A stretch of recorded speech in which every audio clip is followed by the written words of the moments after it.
Ya, muy buenas tardes. Ayer nos acompaña hoy día, especialmente a las y los estudiantes del curso Gestión y Normas de Proyectos. Y a nuestras invitadas de esta tarde, María Elisa Donoso y Paula Mateo. Ambas son arquitectas, ambas son parte del Servicio de Asistencia Técnica, es decir, del SAT, del Colegio de Arquitectos de Chile, particularmente de la delegación de Valparaíso, del Colegio de Arquitectos, ya que tiene delegaciones en todo el país.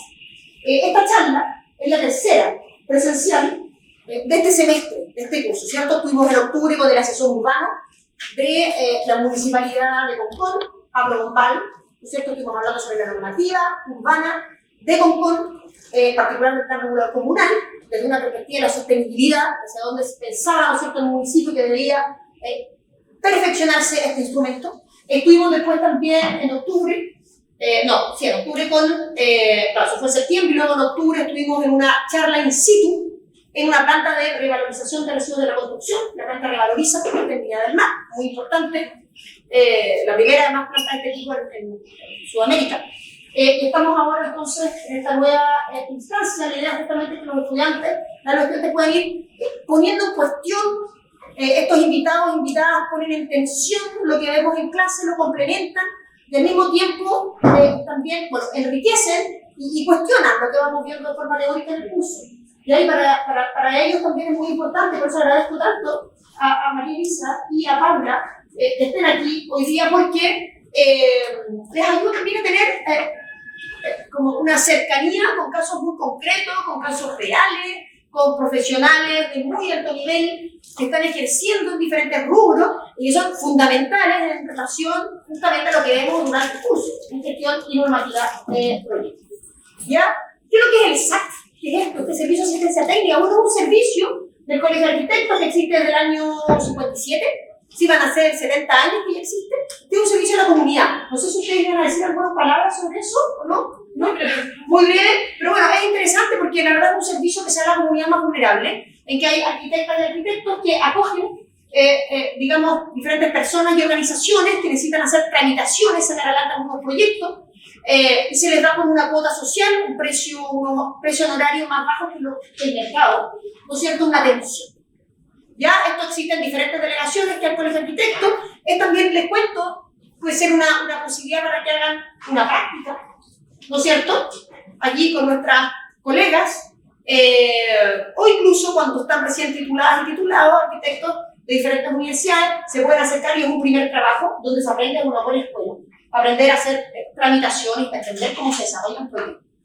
Ya hay que decir que ahora María Elisa es la directora del SAT, de la delegación de Valparaíso, está en plena digamos, actualización, reformulación, están llamando, sí.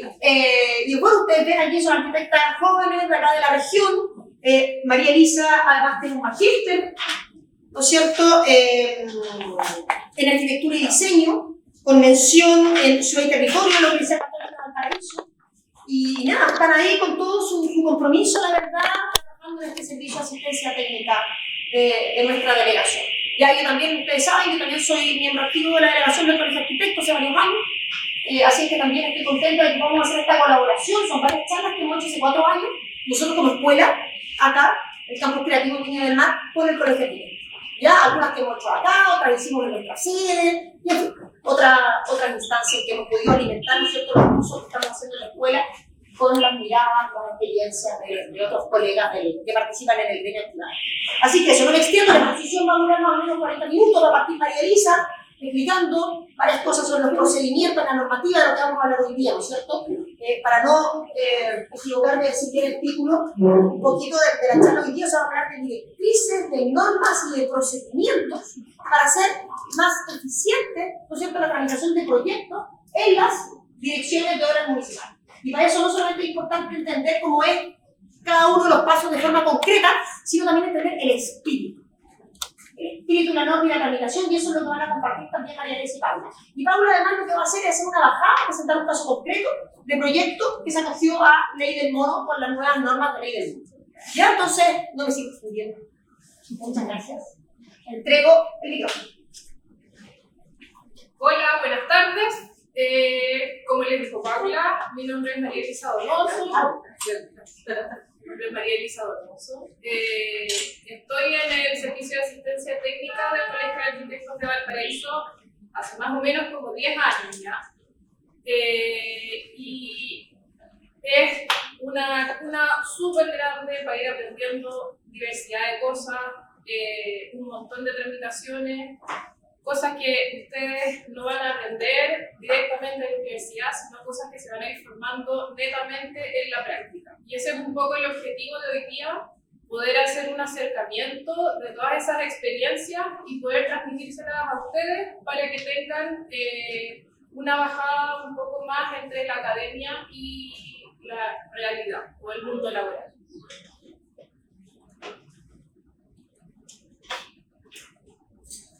Entonces vamos a partir primero desde lo más general. ¿Cuál es el marco regulatorio que tenemos en Chile? En Chile, lo más arriba que tenemos en cuanto a régimen es el Ministerio de Vivienda y Urbanismo, conocido como el MIUR. Eso es a nivel nacional. Luego, a nivel sectorial, tenemos la Seremi de Vivienda y Urbanismo, ¿ya? Que aplica a la región. Y luego tenemos las direcciones de obras que trabajan a nivel comunal. Entonces ahí tenemos 3 bajadas a llegar a algo que se puede aplicar a nivel local. ¿Qué es lo que aplicamos? La Ordenanza General de Urbanismo y Construcción, que tiene algunas modificaciones por medio de instrumentos que se llaman DDU. También existen los instrumentos de planificación territorial, como planes reguladores metropolitanos, que en este caso de Valparaíso podría ser el PREMVAL, planes reguladores comunales, y dentro de los planes reguladores comunales hay otros apartados más pequeñitos que se llaman seccional. Por ejemplo, acá en Viña del Mar, Recreo tiene un seccional propio que es más de barrio. Y también tenemos el DS50, que está enfocado ahora a la nueva normativa de accesibilidad universal. Todas estas cosas tenemos que tenerlas siempre en consideración para poder pensar en un proyecto, tanto en el diseño y después llevar a cabo la tramitación. Entonces, ese es más o menos como el universo básico en el que hay que moverse. Ustedes, si me quieren ir preguntando cosas de las que vamos hablando, me van preguntando y al final podemos hacer otras consultas más generales, ¿ya? La idea es que sea algo más dinámico y no un monólogo. Ya, entonces, ¿qué pasa con la dirección de obras municipales? Hoy en día el sistema se ha ido actualizando un poco, entonces tú te enfrentas a la dirección de obras no solamente de forma presencial, también ahora hay un mundo digital. Tenemos 3 plataformas con las que están trabajando casi todas las direcciones de obras. DOM digital, SmartDOM y DOM en línea. ¿Ya? Entonces, ahí ustedes pueden hacer un montón de tramitaciones, se ahorran tiempo y es un poco más dinámico y sencillo en cuanto a plazo. ¿Qué sucede en la dirección de obras municipales? Hay revisiones de proyectos, loteos, subdivisiones, regularizaciones. En unas láminas más adelante vamos a ver todos los tipos de tramitaciones que cuentan las direcciones de obras. Pero lo importante que tienen que tener en cuenta es que dentro de la dirección de obras también hay como subcategorías, ¿ya? Está el departamento de catastro, ahí ustedes pueden pedir toda la documentación que necesiten para sus proyectos. Pueden pedir certificados de línea, de número, informaciones previas, que es como el documento más importante que les va a tocar utilizar.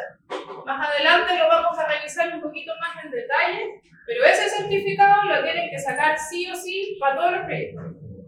Certificados de expropiación, de antigüedad, de ruralidad, vivienda social, utilidad pública y otros varios especiales. Hay otro departamento que se dedica a las inspecciones, ¿ya? Inspecciones municipales, inspecciones por denuncias que hacen los vecinos y la revisión de la ejecución de los proyectos para los que se está pidiendo permiso. Y hay otro departamento que es el de atención de público general, ¿ya? Con ese universo ustedes tienen que comenzar a moverse dentro de la dirección de obras. Tienen que saber a dónde dirigirse. Eso es como lo más importante, porque si no van a llegar a hacer una consulta y los van a mandar por un lado, para el otro, entonces tienen que saber a dónde dirigirse. ¿Cuál es el rol de la Dirección de Obras Municipal? Primero, velar por el cumplimiento de las disposiciones de la Ley General de Urbanismo y Construcción. La aplicación de la Ley General de Urbanismo y Construcción es lo que nosotros llamamos ordenanza, ¿ya?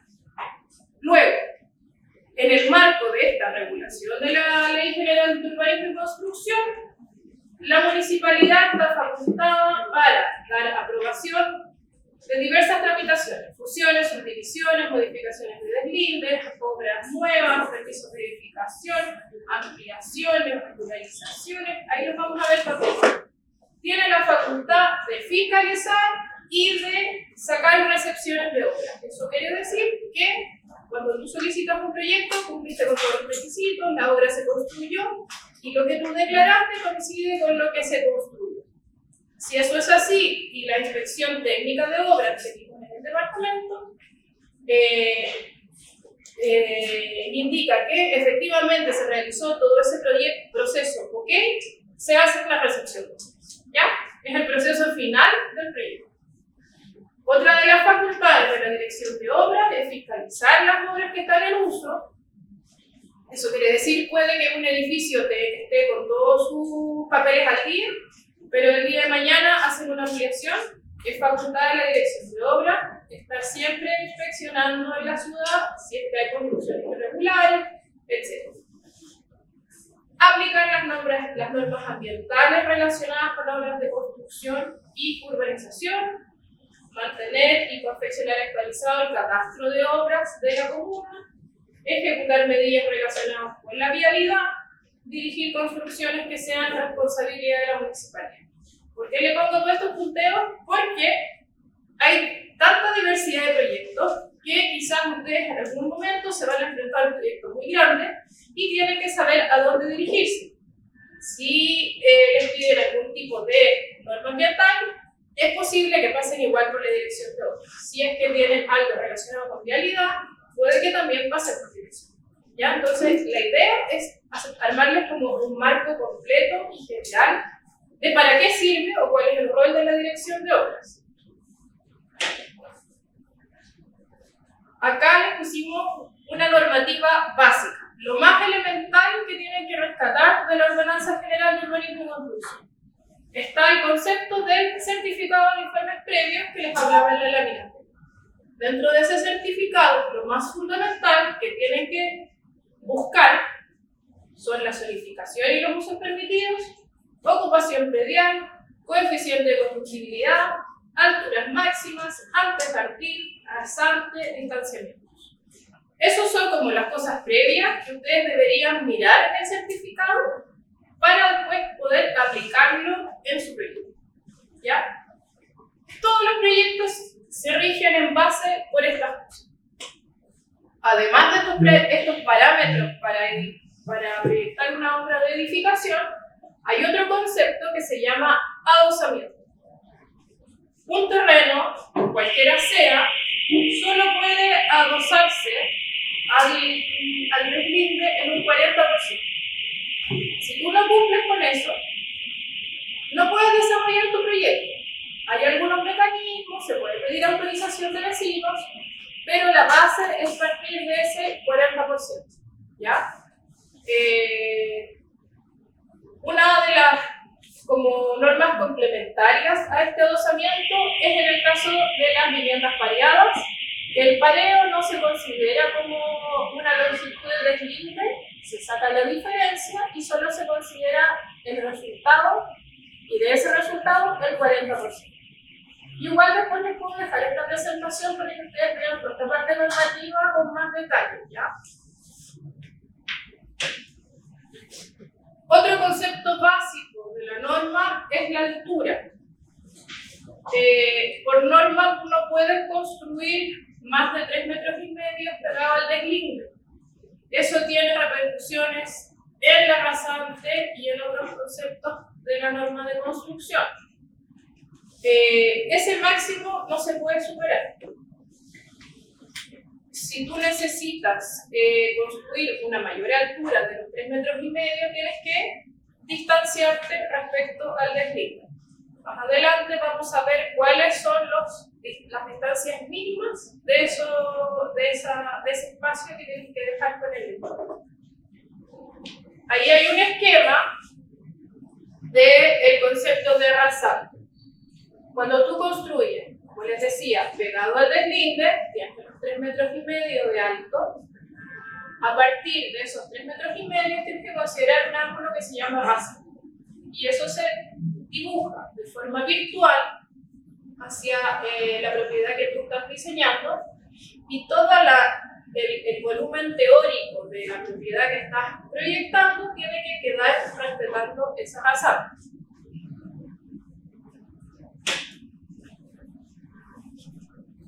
Acá está lo que yo les decía. En el caso de una propiedad que yo no quiera construir mi edificación pegada al vecino, tengo que respetar ciertos distanciamientos. Esos distanciamientos, para la región en la que estamos nosotros, es una rasante del 70%. Si tú vas al sur o vas al norte, esa norma también cambia. Entonces, es importante que ustedes estén familiarizados con la norma del sector donde ustedes van a trabajar.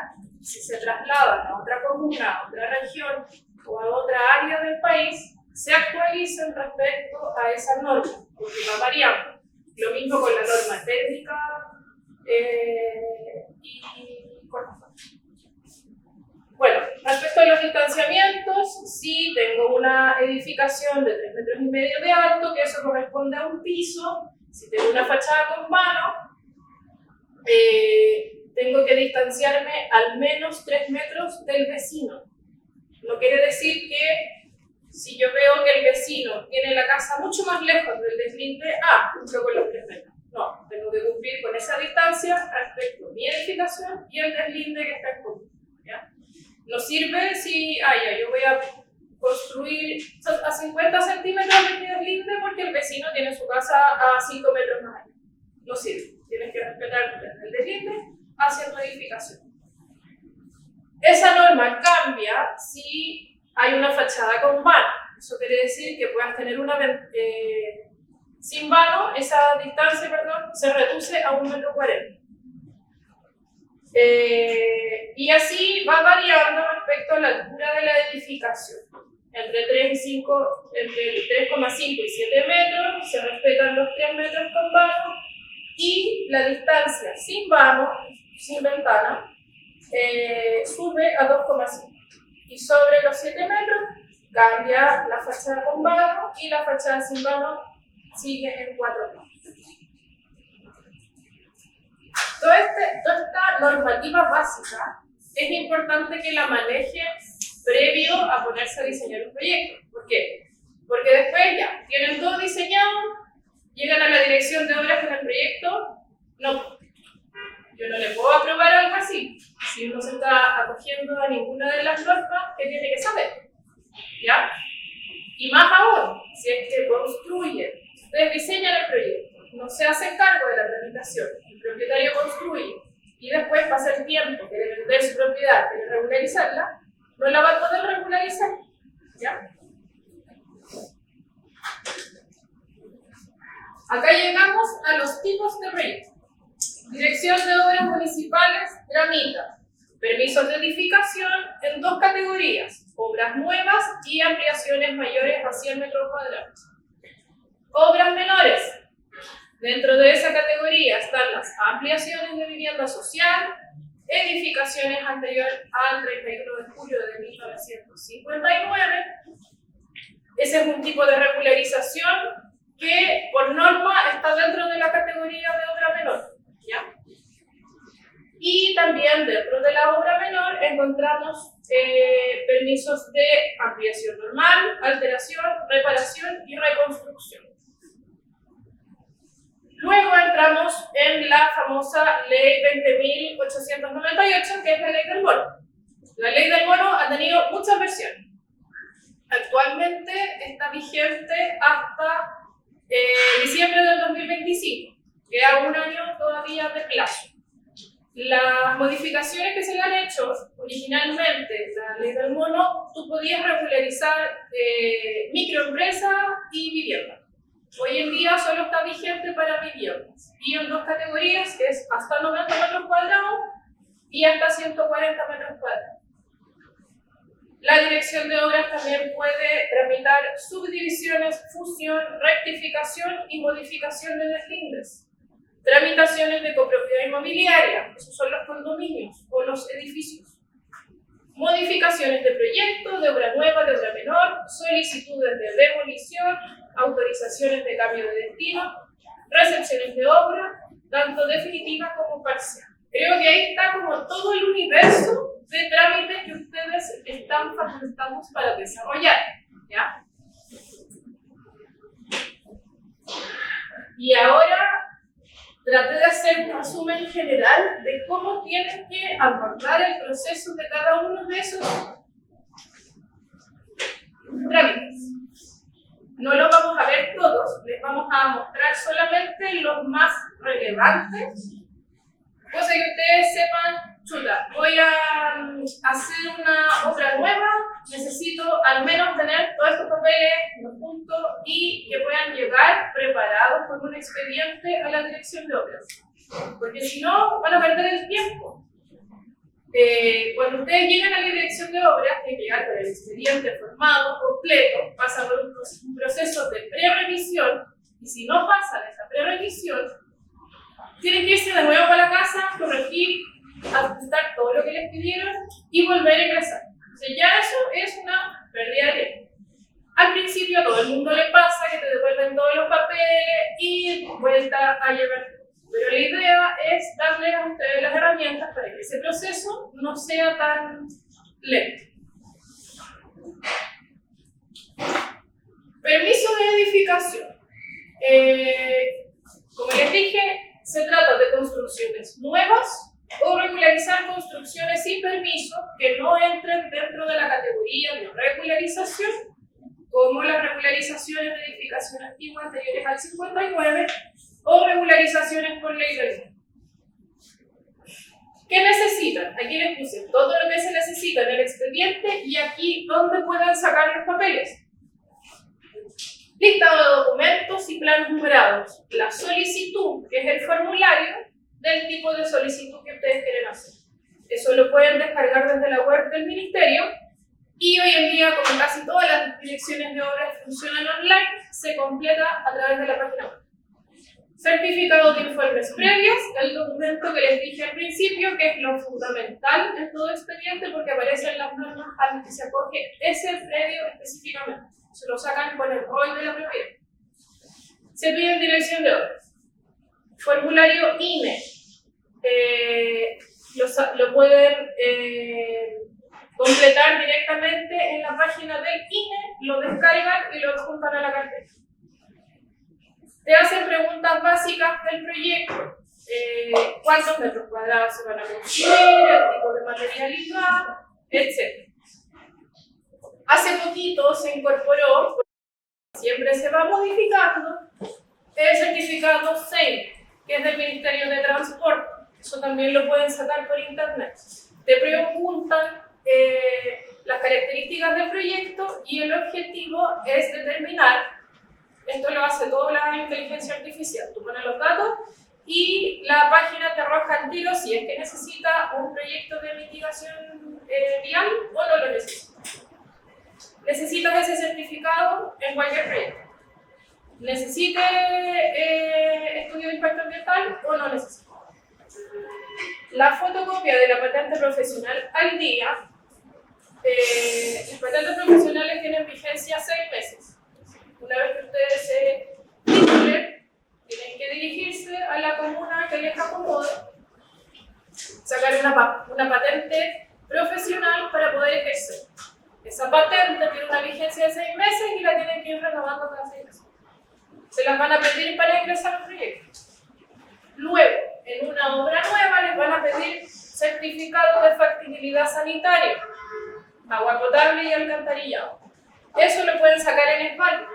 Quinta región, funciona ESVAL. Si se van a Santiago, puede ser Aguas Andinas o hay distintas empresas sanitarias. Avalúo fiscal detallado, servicio de impuesto interno. También es un documento fundamental en el expediente y en todos los tipos de tramitación. indicaciones técnicas, informe de cumplimiento de normas de habitabilidad, acondicionamiento térmico y resistencia al fuego. Acondicionamiento térmico, hay un documento que ustedes pueden descargar del ministerio que sale listado de materiales de acondicionamiento térmico y acústico. Entonces, es un listado de un montón de soluciones que ya están predefinidas que ustedes pueden ir ocupándolas y cumplir con la norma. Lo mismo en el caso de la resistencia al fuego. Hay un listado de materiales MIMBU que ustedes descargan, buscan en la solución que les sirve de acuerdo a la zona donde están proyectando y pueden ir ocupando esas soluciones que ya están prediseñadas.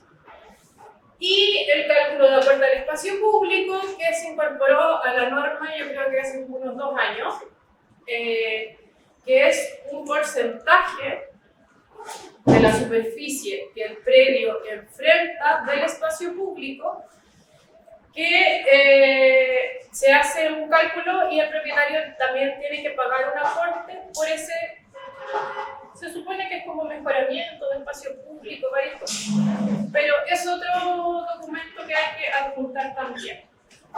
Algunas excepciones al caso, algunos proyectos extras que pueden pedir, planos de estructura, en el caso de proyectos de estructura metálica, por ejemplo, que tengan losas colaborantes, que tengan luces muy grandes, proyectos de muchos metros cuadrados, etc. También les pueden pedir mitigación de riesgo. En Valparaíso eso es a la orden del día. Terrenos con pendientes necesitan muros de contención. Terrenos en quebrada necesitan, están en zona de riesgo de inundación. Diversidad de cosas que pueden ir apareciendo. Acá mismo en Viña está el aeródromo de Torquemada. También hay un riesgo de que lo marcan ahí en el certificado de informes previos por cercanía al aeródromo. También hay que hacer un informe que indique que no tiene, que está a cierta distancia y que no tiene ninguna influencia mayor. Incluso a veces, cuando sí hay una influencia directa respecto al aeródromo, te piden ir a Santiago, también se puede hacer por internet, a la Dirección de Aeronáutica Civil. Y la Dirección de Aeronáutica Civil visa que tu proyecto no va a tener problemas respecto a la navegación de la web. Eso es como súper extremo, pero me ha tocado hacerlo.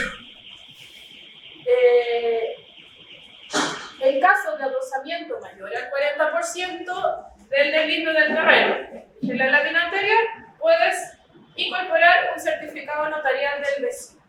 Ese certificado notarial solamente sirve si te vas a adosar en una superficie mayor. Ojo, que no sirve si tú quieres subir la altura de construcción en el deslinde. Eso está fuera de norma. Luego, otro tip es que en el caso de los locales comerciales, ahora exigen la ley, o sea, el cumplimiento de la accesibilidad universal. Todos los locales comerciales o edificios de uso público, como colegios, como bibliotecas, como museos, etc., necesitan cumplir con accesibilidad universal. Y en el caso de proyectos grandes, les pueden pedir evaluación de impacto ambiental, EIS2 y otro tipo de permisos sectoriales. Acá están las obras menores. Partimos de lo más grande, que era la obra nueva, y vamos bajando en tramitaciones. Ya les había dicho que era para ampliaciones con un máximo de 100 metros cuadrados, modificaciones de edificaciones existentes que no alteren estructuras, y también pueden entrar las habilitaciones de locales comerciales. Es importante que las obras menores tienen que contar con un permiso primitivo. Si no tienen ese permiso primitivo, no se considera una obra menor. Aunque sea una construcción muy pequeña, sería una obra nueva, porque no hay un permiso original. No puedes pedir un permiso de ampliación de algo que no tiene permiso, ¿ya? Ahí les puse el mismo listado de documentos y después lo pueden revisar con más detalle, pero está todo el documento y dónde lo pueden solicitar. Acá también es importante, van apareciendo algunas variaciones. En el permiso de edificación, dentro de los requerimientos, dependiendo del caso, hay algo que no aparece y que en la obra menor sí. Es la autorización del artículo 60. En Valparaíso es súper común. ¿Qué es la autorización por el artículo 60? Es una autorización que tiene que dar el mismo, o en este caso la Seremi de Vivienda, por construcciones emplazadas en zona de conservación histórica. Por eso les digo que en Valparaíso es súper común, porque todo el plan y hasta la Avenida Alemania casi todo es zona de conservación histórica. Entonces, si van a meter una obra menor, tienen que considerar que antes de entrar a la municipalidad tienen que generar este trámite en la Seremi. Bueno, ahora si el edificio que van a intervenir es un monumento, ahí se va al Consejo de Monumentos y es un trámite un poquito más largo porque hay que hacer un expediente más detallado. Dentro de las categorías de obra menor también están las ampliaciones de vivienda social. Es súper importante que ustedes tengan el universo completo de trámites porque gran parte del desistimiento en los casos que se llevan a cabo en la dirección de obras tiene que ver con el mal manejo de cuál es el trámite que tengo que hacer. ¿Por qué? Porque si una obra menor califica en cuanto a avalúo fiscal o que tenga un certificado de vivienda social, es mucho más sencillo ingresarlo como vivienda social, porque es un poco más permisivo que una obra menor normal, ¿ya? Entonces, tienes que tener esa claridad, porque hay muchos proyectos que quedan botados o quedan sin término en el proceso por abordarlos desde un inicio de mala manera, ¿ya?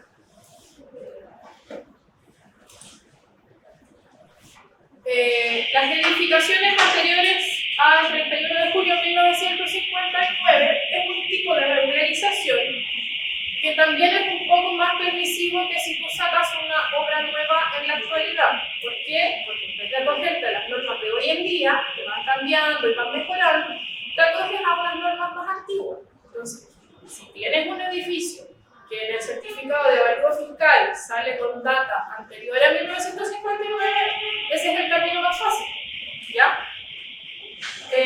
Ahí está el listado de documentos que te van a pedir y en casi todos es más o menos similar, van variando una o dos cosas. La ley del mono, vigente hasta diciembre del 2025, como les dije, tiene dos modalidades. Tú te puedes acoger a ley del mono cualquiera edificación de destino habitacional en una categoría hasta 90 metros cuadrados y que tenga un avalúo de 1000 UF y de 150 metros cuadrados con un avalúo de 2000 UF. Ahora, ¿qué pasa si tengo una construcción de 80 metros cuadrados pero que no me alcanza con los 1000 UF? Tiene un avalúo de 1500. ¿Lo puedo cambiar de categoría? Sí.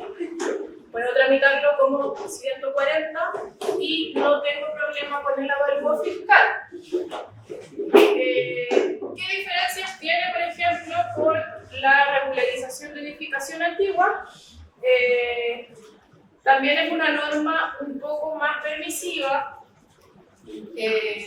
Antiguamente, las primeras leyes del mono no era necesario que la gestionara un arquitecto, pero todo se ha ido modificando y hoy en día no puede realizarse sin firma de arquitecto, ¿ya? Como es un trámite con normas un poco más permisivas que la obra nueva o la obra menor, es lo que más se hace en cuanto a tramitación. Y eso es lo que les va a explicar la Paula un poco más adelante, porque es un ejemplo como más común. Sí.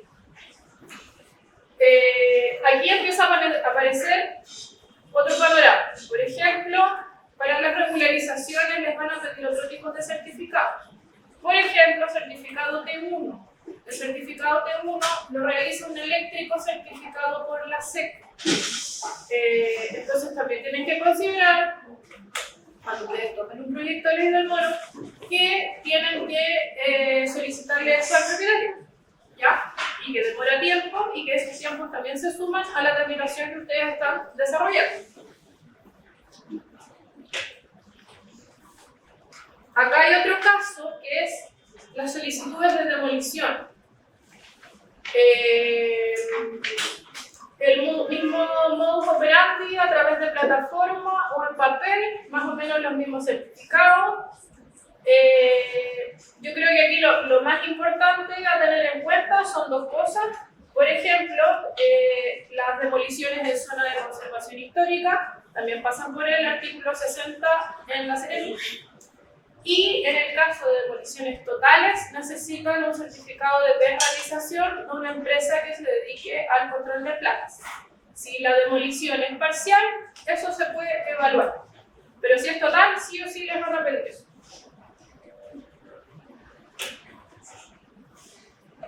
¿Alguna pregunta hasta el momento?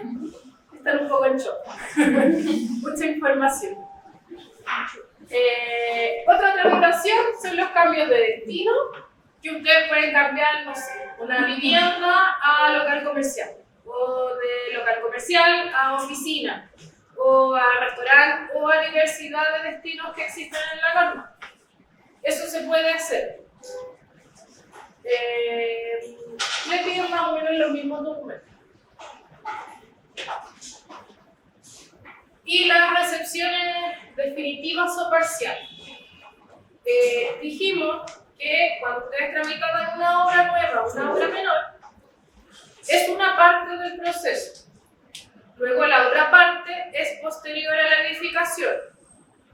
Cuando la obra ya está construida, ustedes tienen que solicitar a la dirección de obras una recepción definitiva de la obra que solicitaron o una recepción parcial que es por una parte de esa obra. Una vez que se pide esto, recién está concluido todo el trámite, ¿ya? Y aquí también es importante destacar que aparecen algunos certificados que no habíamos visto antes, por ejemplo, bueno, el certificado T1, que lo emite un eléctrico certificado por la SEC, el certificado TC6, que lo emite también un instalador certificado por la SEC, el certificado de instalaciones sanitarias, que lo tienen que sacar en la empresa sanitaria, que sería el SPAL, y certificado de pavimento que lo otorga el CEREMI. Ahí entra otro organismo en la tramitación. Como les decía en las tramitaciones anteriores, ahora dentro de la norma está el aporte al espacio público. Cuando ustedes pidan la recepción definitiva o parcial de su obra, tienen que adjuntar también ese comprobante. Generalmente, cuando ustedes tramitan un expediente y está finalizado, aprobado por todas las normas, la municipalidad calcula los derechos municipales, que es lo que se paga, es como un impuesto que se paga a la municipalidad por otorgar el permiso. Y también les van a calcular el aporte al espacio público, que es otro monto que también se paga en la municipalidad, pero que no va destinado al municipio propiamente. Y bueno, tienen que tener el permiso primitivo, libros de obra y otros informes más que tienen que desarrollar. Ahora, es importante que cuando ustedes solicitan un permiso de edificación o de obras, etc., lo que declaren coincida con lo que se construye, porque si no coincide, no van a poder sacar la recepción de obras. Para sacar la recepción de obras, va a ir un inspector municipal a verificar con el plano que corresponda a lo que ustedes solicitaron. Y si no corresponde, les van a pedir una modificación de proyecto, ¿ya? Y ahí van a tener que entrar en otra tramitación previa para poder sacar una recepción. ¿Por qué es importante la recepción? Hay muchas propiedades que se quedan en el permiso y después se olvidan de la recepción, porque pasa mucho tiempo y ya se les olvidó. ¿Qué pasa? Que cuando alguien quiere vender después su casa, no la puede vender a través de banco o a través de subsidios porque no tiene recepción. ¿O qué pasa con un local comercial? Si el local comercial no tiene recepción de obras, no puede sacar patente para funcionar, ¿ya? Entonces, como que todos estos procesos van encadenados y si uno queda estancado, no puede seguir avanzando. Perdón, Elisa, ¿podrías explicar lo que es el libro de obras? Ya, el libro de obras es un documento que cuando empieza a ejecutarse la construcción, tiene que haber un encargado de la obra, que puede ser un constructor, puede ser el arquitecto, pero tiene que quedar una bitácora de todo lo que se va desarrollando, ¿ya? Entonces, ese libro de obras te lo van a pedir cuando tú solicites la recepción de obra. Y tiene que estar detallado todo por partida, con carta GAN, con tiempo, y lo importante es que quien solicita la recepción de obras, que es el arquitecto, acredite que todas las partidas se llevaron a cabo de acuerdo a las normas y que están bien desarrolladas. Ya las especificaciones técnicas. Y a las especificaciones. Y es increíble, perdón, pero es que es un libro que está ahí en la obra, donde se va anotando y se van dejando comentarios y constancia.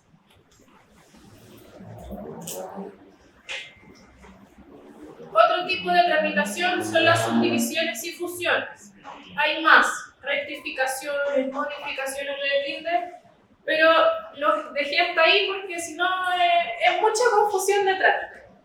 La Dirección de Obras Municipales puede aprobar subdivisiones y fusiones dentro de predios urbanos.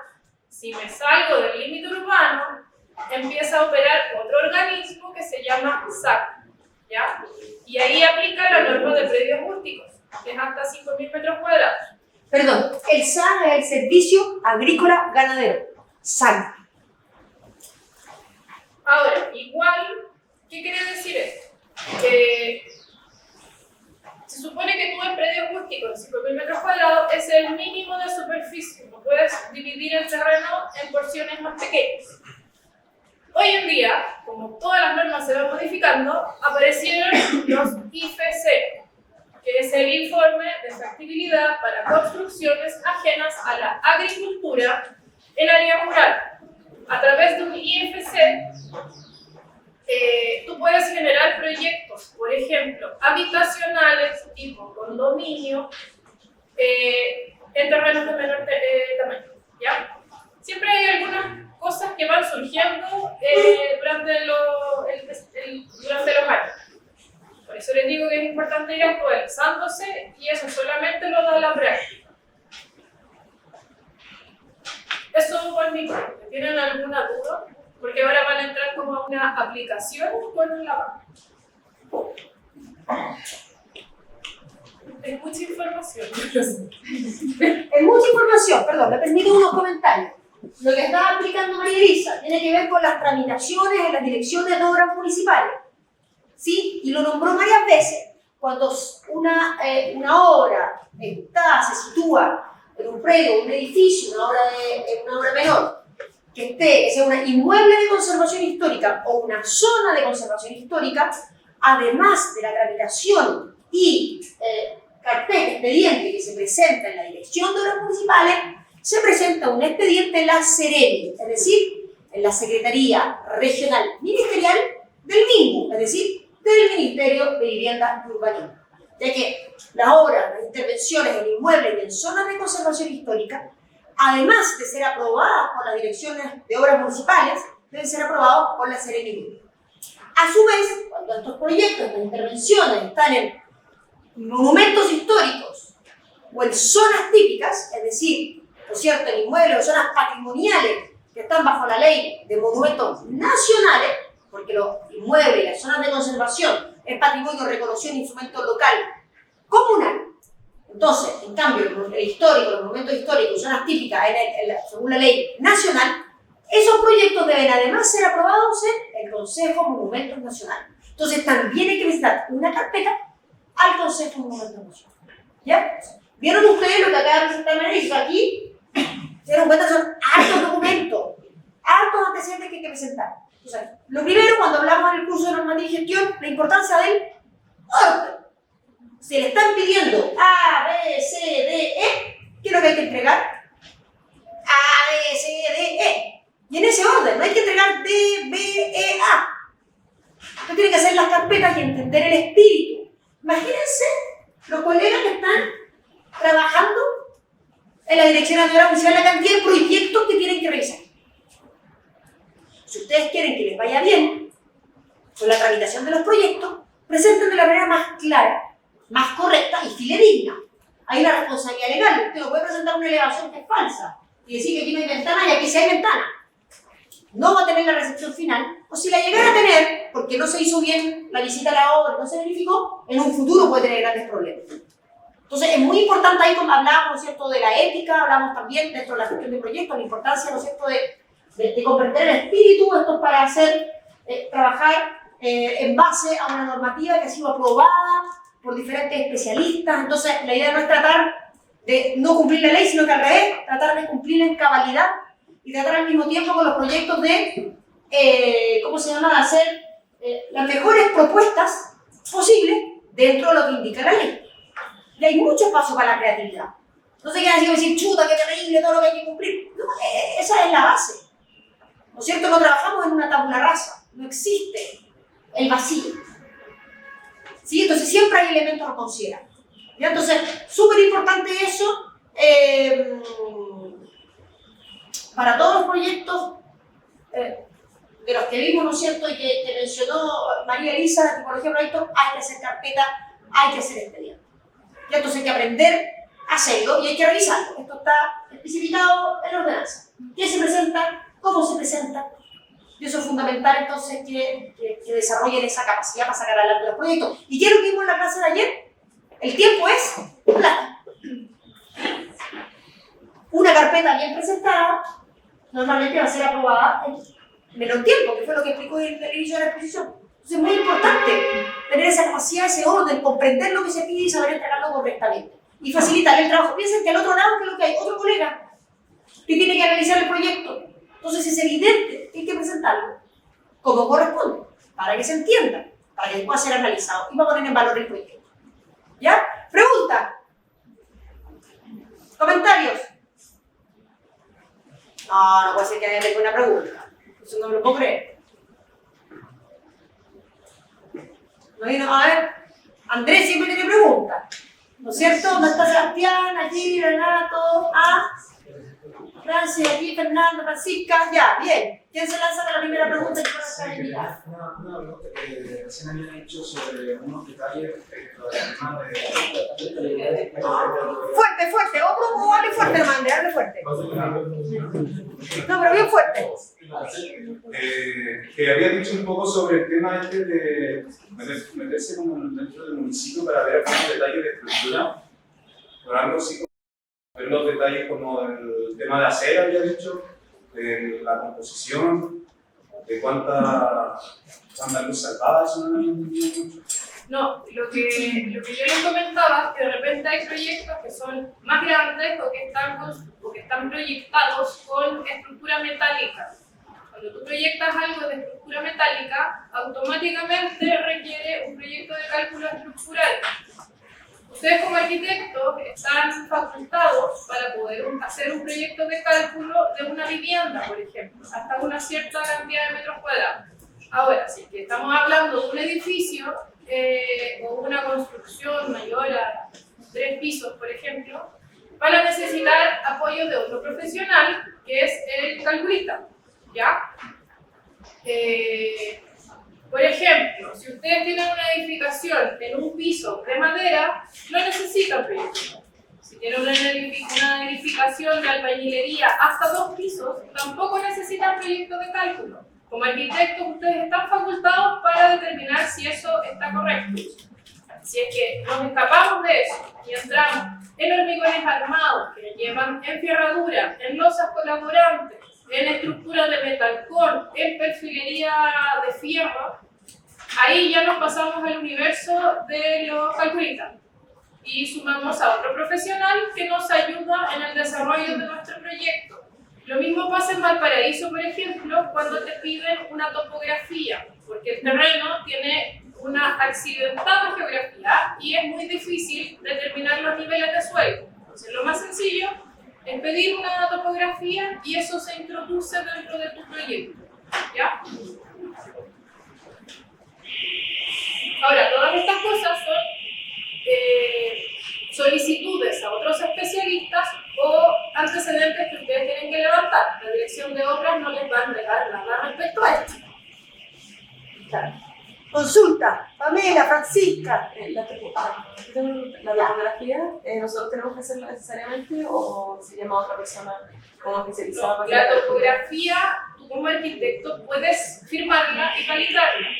Pero al menos yo no sé hacer una topografía, porque una topografía se realiza con instrumento o con dron, y generalmente lo que se hace es contratar a un topógrafo o a un geomensor, un ingeniero civil también a veces, que tienen las facultades para poder desarrollar, porque la topografía tampoco son como las curvas de nivel que nosotros vemos. La topografía es una nube de puntos en 3 dimensiones, entonces no es como poner las cotas solamente.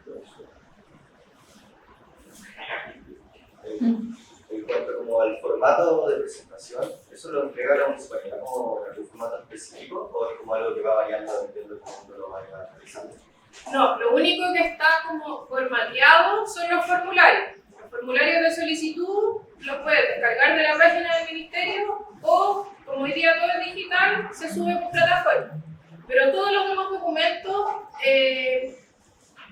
como yo decía, nos hace un poco la experiencia, el ir preguntándole a otro profesional que te comparte a veces un archivo. Hay diversidad de formatos en cómo presentar. Lo importante es que sea claro. Porque lo que decía Claudia, para el receptor de la municipalidad, el arquitecto profesional de la dirección de obra, chuta, está revisando un montón de carpetas y llega una que está toda desordenada, que tiene los papeles saltados, tiene un listado de documentos, pero me dice que primero tengo la patente, después las especificaciones técnicas y se pone a revisarla y tampoco es el orden, entonces como que de partida da una mala impresión. Y ya es como una mala disposición a revisar una carpeta desordenada, que no se entiende. Entonces es súper importante que esté ordenado para que la llegada al revisor de la municipalidad sea lo más fácil posible para que tu proyecto llegue a un buen desarrollo. Y además, porque si no lo entiendes, te va a llenar con observaciones. Que eso no lo he visto. Tú ingresas el proyecto, el profesional de la municipalidad tiene un plazo para emitir acta con observaciones. Eso es todo lo que no le quedó claro. Entonces, el ideal es tener un par de observaciones, se ajusta y el proyecto queda bien. Pero si tienes un montón de observaciones, te va a ser súper complejo poder subsanar todo. ¿Ya? ¿Seguimos con el ejemplo? Ya. Paula. Hay que cambiar el sí, Paula. Es el otro.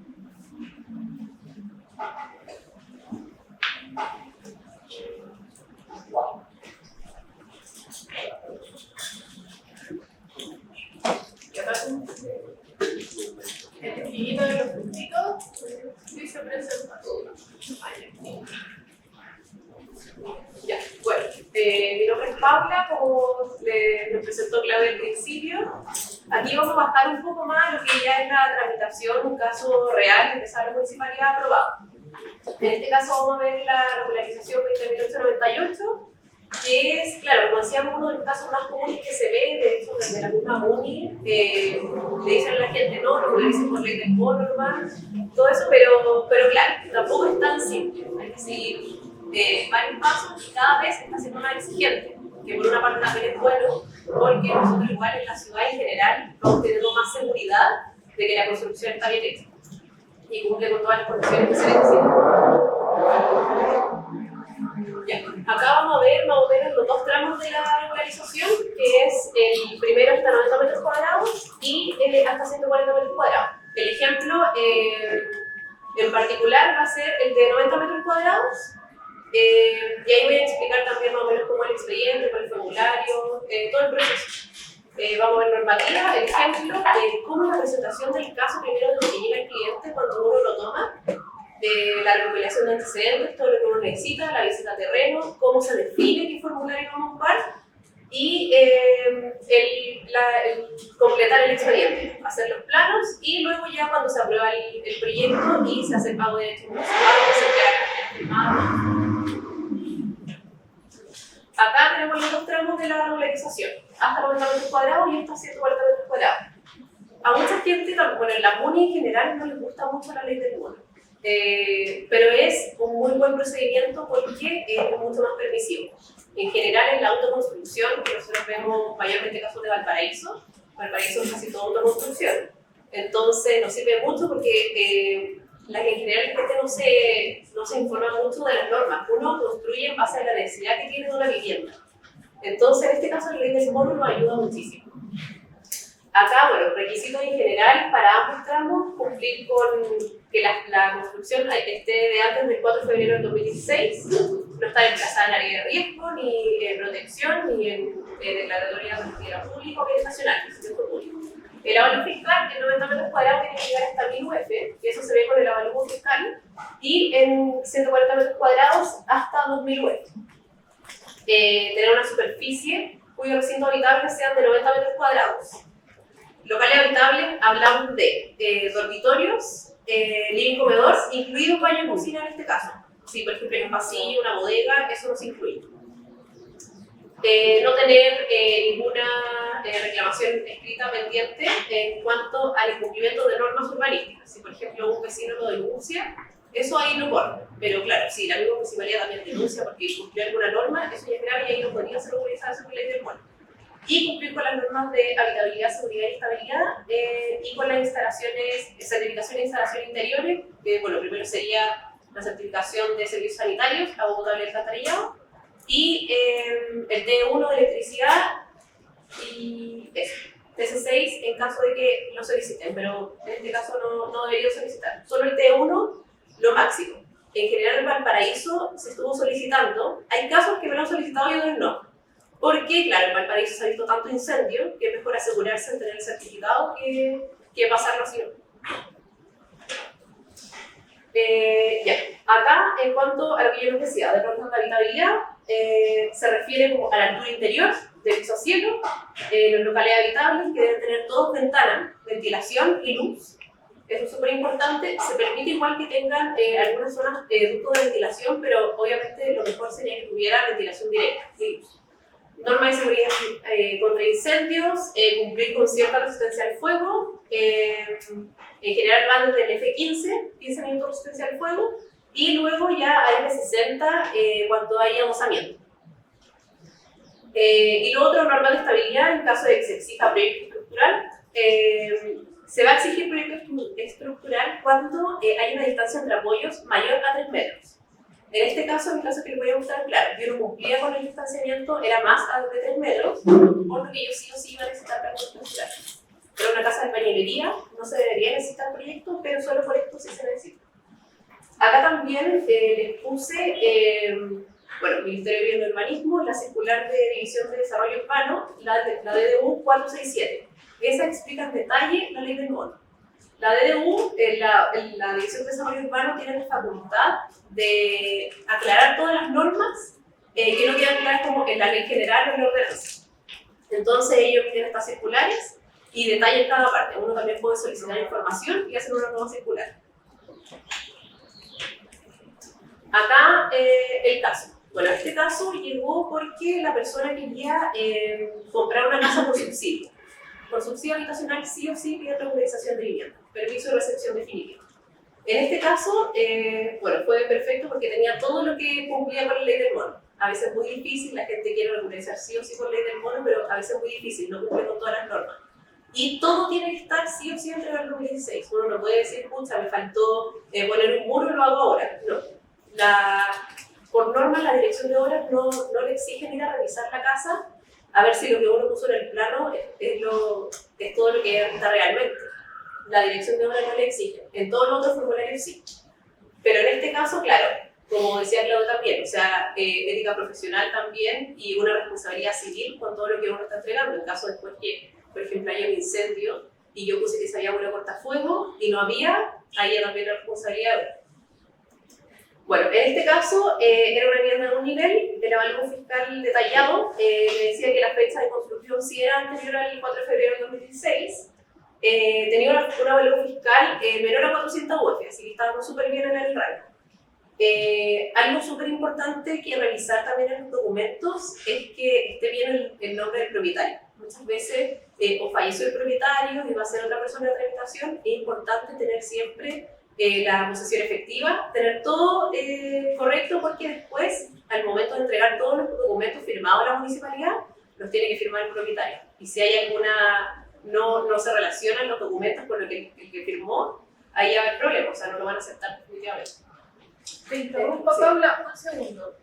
Ahí es súper importante el tema de los nombres y de las direcciones, porque a veces entre impuesto interno, dirección de obras, ESBAL, Chip Quinta, diversidad de organismos, no coinciden las direcciones. ¿Y qué pasa? Que tú entregas toda la documentación y en la dirección de obras te dicen no, el certificado de Chip Quinta no corresponde a la casa que usted está ingresando. ¿Cómo no corresponde? Pero si es que esa era la dirección antigua. Tiene que estar actualizada. Yo no puedo verificar que corresponda a la misma propiedad. Entonces también es algo lo que tienen que tener ojo cuando armen la carpeta con los proyectos. Claro, eso mismo, los datos que se va a ingresar y la persona que va a firmar todo eso es súper importante tenerlo claro y que esté bien en todos los documentos, todos los documentos. En este caso, el certificado de formaciones previas, la municipalidad no lo exige, solo en este caso, pero siempre es bueno pedirlo, o sea, siempre de verdad el certificado de formaciones previas también se pide al cliente, es como la Biblia que tenemos nosotros para entregar el proyecto y para revisar todo. Porque ahí salen todas las normas. En este caso, por ejemplo, si estamos emplazados en zona meseta, si estuviéramos emplazados en alguna zona de conservación histórica, no podríamos regularizar por ley del mono. La ley del mono no lo permite. Eso ahí ya tendría que ser por otro procedimiento. Entonces, claro, el certificado de información previa nos da toda esta información. Si no, habría que pedir certificados por todas partes, certificados de emplazamiento, de riesgos, cosas así. Mejor se pide ese certificado y ahí está todo. Y ese igual tiene una validez de varios años. Mientras no se cambie el plan regulador, va a tener validez el documento. Discúlpenme, el certificado de informaciones previas, acuérdense, ese es el SIP, el famoso SIP. Exacto. Lo otro, documento importante también que se entrega al momento, la escritura para revisión de deslindes. Los deslindes también tienen que estar súper claros. Si, por ejemplo, por alguna razón en la escritura no salen los deslindes, hay que pedir certificado de deslinde, o ya en otro caso, si no hay registro en ninguna parte, a pesar de que, o sea, si hay el plano de loteo tampoco, ya topografía para tener más o menos lo que el perímetro que hay que poner en el plano y saber los distanciamientos que hay desde la construcción hacia el deslinde. Bueno, eso en general, en este caso no estábamos analizados ni en área de riesgo ni en zona de protección, iba todo perfecto. Acá más o menos lo que hay que abordar en la visita a terreno. Primero, claro, hay que revisar una medición general también del perímetro y medición a los deslindes para tener certeza de cuántos son los metros cuadrados y que calzan en el formulario y ver en qué tramo ingresar. En este caso, los metros cuadrados era edificado, 78 metros cuadrados y con local y habitable, incluido baño y cocina, 73 metros cuadrados. En este caso, lo que yo no incluía era el pasillo. Y claro, eso no contaba, estaba perfecto. Aún así, si hubiese contado todo, estaba dentro de los bloques cuadrados. Que los locales habitables todos cuenten con luz y ventilación. En este caso, el comedor, dormitorios, baños, todos tenían luz y ventilación. El baño y la cocina puede tener ducto, pero en este caso estaba todo perfecto. Altura interior, la altura interior por norma debería ser 2,30 metros. En ley del mono se permite rebajar esa altura. Y eso, de verdad, a mí en muchos casos me ha servido muchísimo. Porque mucha gente, claro, en algún momento decía, pero si antes la norma permitía que tuviéramos 2 metros de altura o 2,20, no, es 2,30 y en ley del mono se permite. En este caso, claro, el baño tenía la altura a 2 metros, en baño no se exige altura de 2,30, eso es lo bueno. Y en los demás sectores de la casa teníamos 2,36, así que estábamos súper bien. La distancia entre apoyo en este caso, por lo menos en esta parte, era mayor a 3 metros en ambos sentidos. Entonces ahí sí o sí tenía necesitado proyecto de cálculo estructural. En este caso, claro, como nosotros decíamos al principio, trabajamos en el servicio de asistencia técnica. El manejo también de los casos y los clientes a veces tiene que ser mucho más cuidadoso porque llega mucha gente con pocos recursos y nosotros tenemos que decirle, claro, el honorario del arquitecto, pero también van los honorarios de las otras especialidades. En este caso había contratación de ingenieros. Pero eso, ahora no se hicieron ningún problema, todo súper bien, el ingeniero no hizo el cálculo. Acá en un corte vemos también marcar siempre la distancia de los deslindes. Yo marqué distancia interior y distancia exterior hasta donde llega el deslinde, altura de interiores, ejes estructurales y siempre diferenciación de líneas también en cuanto a los muros de adosamiento. Eso es súper importante porque la municipalidad también, como decía, el revisor ya se da cuenta al tiro que estoy marcando, que estamos diferenciando los planos. Paula, un segundo, te interrumpo de nuevo. Es que me parece súper importante, en este caso, en el corte que está mostrando la Paula, me parece súper importante hacerles un alcance. Si se fijan, el corte que ella dibuja con los deslindes no tiene rasante. Yo antes les hablé que había que cumplir con la rasante. ¿Por qué? Porque para la ley del mono en categoría 90 metros cuadrados no te piden rasante, ¿ya? Esa es otra de las excepciones que tiene la norma y por qué nos sirve tanto para poder regularizar construcciones de autoconstrucción, ¿ya? Claro, en este caso, hasta 90 metros cuadrados no se exige rasante, perdón. En 140 metros cuadrados se le exige, ahí ya altura de adosamiento. En este, de verdad, si hay la posibilidad de regularizar con este también, es súper bueno. El único problema también de la ley del mono es que el tiempo de revisión es muy extenso. Tienen la dirección de obra en cuanto a plazos, tienen 30 días corridos para revisión. En ley del mono son 90 días hábiles, entonces muchísimo.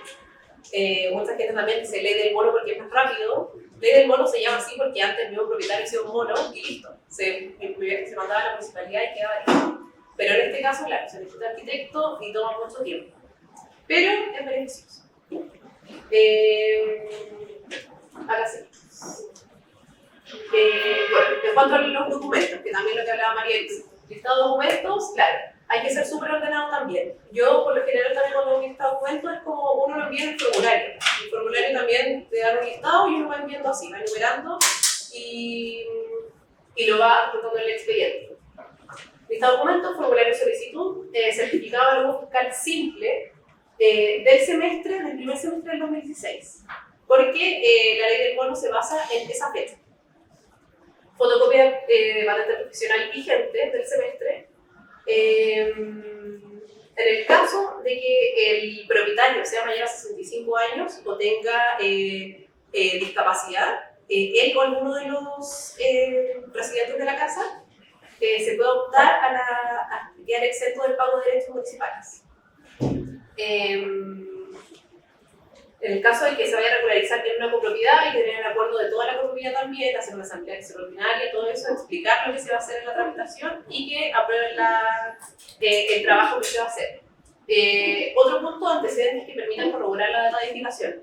Podemos entregar certificado de SBAL que diga que hay servicios desde antes del 2016, certificado de quinta puede ser, y también el avalúo fiscal detallado que siempre sirve. Eso sí, hay que tener también, estar súper atentos a tener bien claro que los metros cuadrados también tienen que calzar con lo que uno está regularizando.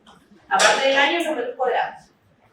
Me ha pasado que el revisor me ha dicho, está todo bien, pero no te calzan los metros cuadrados, justifícame que de verdad que lo que está regularizando es del año. Ahí, bueno, uno puede ya entrar a hacer algún informe extra, algo así, pero ojalá esté todo súper preciso.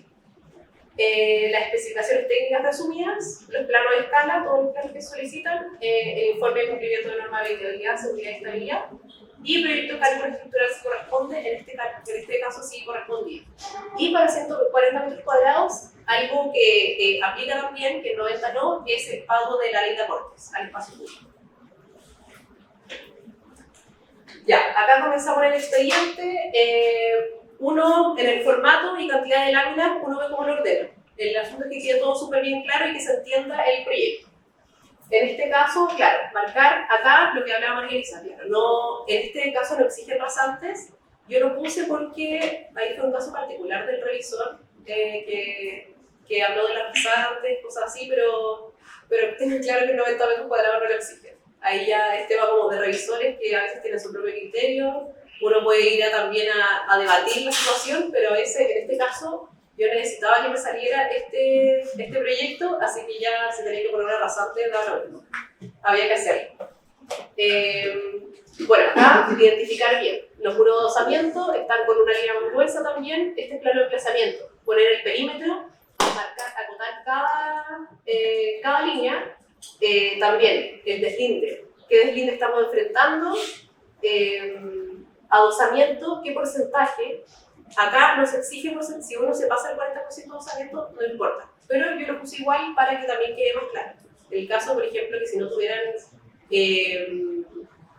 problema con pedir autorización del vecino, todo eso, a pesar de que la ley no lo exige, si alguien lo tiene, igual se adjunta. O sea, mientras más información haya y queda todo muy claro, mucho mejor. Acá plano de ubicación, más o menos, el plano de ubicación también lo pueden poner como quieran, si quieren más grande, más chico, para que ocupe más lámina. Cuadro de superficies. Se divide las superficies, siempre tienen que ser con polígonos ángulo recto.